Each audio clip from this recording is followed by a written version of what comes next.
As high-speed rail and green energy revolutionize transportation, a big question arises. How long before conventional trains vanish from the tracks? Are we on a countdown to the end of an era? Let's dive into the timeline of change and see what the future holds for the trains we've relied on for over a century. A conventional train is a standard diesel or electric train that runs on traditional railway tracks, typically at top speeds of 160 kilometers per hour or less. Unlike high-speed or maglev systems, conventional trains use established infrastructure and are commonly used for regional intercity commuter and freight services, making them the backbone of many national rail networks. As technology advances, they face increasing pressure from faster, cleaner alternatives. Think of the UK's Class 153 or North America's F40PH, reliable workhorses, but increasingly outdated. So, when might we see them phased out entirely? Because actually, examples can be found all around the world. Modernization being the first enemy, which is already happening. Countries are already investing heavily in high-speed rail and comfort to passengers. From China's newest CRRC maglev to the new California high-speed rail project in the USA, we can see examples all around the world.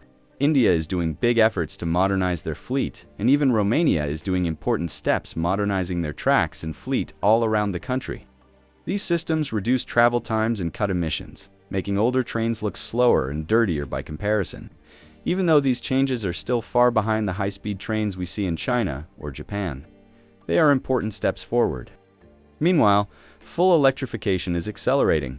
The UK's East Coast Main Line, for example, is shifting towards all-electric operations, setting a trend that others may follow within the next 20 to 30 years. But let's keep it real. Not everywhere will change quickly because still, in many parts of the world, especially rural or remote regions, where the economy is not that evolved, aren't ready for such upgrades. The Trans-Siberian Railway, for example, spans massive distances where upgrading to high-speed tech would take decades. In many areas, we're looking at 40-plus years before conventional trains even begin to be phased out. While many think modern trains are replacing older ones purely for speed or sustainability, there's another hidden reason why conventional trains are slowly fading away: corrosion, rust, and the increasing difficulty of sourcing replacement parts. After decades of service, traditional diesel and electric trains are showing their age. Steel components wear down, underframes corrode from decades of weather exposure, and replacement parts for outdated systems are getting harder and more expensive to find. Manufacturers stop producing legacy components, and many railway operators are forced to scrap aging rolling stock simply because they can't maintain them anymore. Even when refurbishment is possible, the cost often rivals buying newer, more efficient trains. Combined with stricter safety standards and modern passenger expectations, these aging machines are being phased out, not just by policy, but by nature itself. But there's another issue that's even harder to solve: the people. As railways upgrade their fleets, new crews are being trained specifically for the latest technology: battery electric hybrids, hydrogen trains, and advanced EMUs. That means fewer technicians and operators are being certified on conventional models. Bit by bit, the talent that once kept conventional trains running is disappearing. Retirements, career shifts, and tech upgrades are draining the system of the very people who know how to keep the old engines alive. Without skilled hands and reliable parts, even the toughest trains won't last forever. The question isn't just when conventional trains will disappear, but whether we're ready to let them go. Sure, is not a fast process, and special programs are happening all around the world. But it's happening, and we can't ignore it. Anyway, conventional trains still fill important roles. Freight transport is a perfect example. High-speed trains aren't built to haul heavy cargo across continents. The Union Pacific system in the US still relies on conventional diesel trains to move goods, and that's unlikely to change anytime soon. In smaller towns, a commuter train doesn't need to go 300 kilometers per hour. It just needs to be reliable. These roles will keep conventional trains on the rails for decades, possibly until 2050 or beyond. Green tech may extend their life, because it's not just about replacing, it can be about evolving too.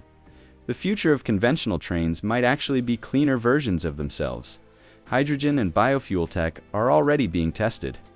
The UK's Hydroflex project and Amtrak's biofuel experiments prove that these trains can evolve. If green retrofits become cost-effective, we could see conventional trains running well into the 2070s, but in a much greener form. Beyond function, trains are culture, they're history. From India's express routes to the Moscow metro, these trains aren't just machines, they're woven into daily life. Phasing them out isn't just about cost, it's about identity. The perfect running example is the Big Boy, an entire history on steel wheels. So, how many years do conventional trains have left? In major cities and rich countries, we could see a significant drop within 20 to 30 years. But worldwide, complete disappearance? That could take 100 years or more, if it happens at all. The end isn't near, but it's on the horizon. Unless retrofitted with clean tech, conventional trains will slowly fade into history. It's the end of an era, and that's the course of the time. But for now, they're still here connecting people, places, and the past. What do you think? When will conventional trains disappear in your country? Let us know in the comments. And don't forget to like, subscribe, and hit the bell icon for more railway insights.